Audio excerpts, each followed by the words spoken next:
ប្រេ3000 វ៉ាត់ពុកម៉ែបងប្អូនបាទហើយនេះគឺរៀបចំបាទជូនបងខាងក្នុងចាមបាទឥឡូវតេស្តជូនគាត់បន្តិចបាទដាក់ជាមួយត្រង់ស្ទ័រមកគូ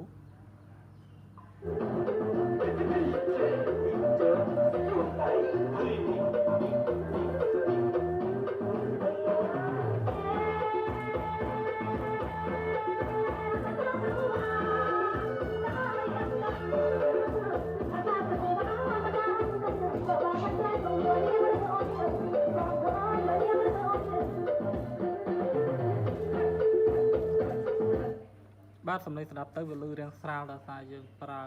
ភ្លើងជាមួយនឹងពូលគេហៅថាភ្លើងទន់ណាបងប្អូនបាទដោយសារប្រភេទត្រង់ស្ទ័រតិចចឹងយើងដាក់ភ្លើងរឹងវាអាចមានហានិភ័យបាទ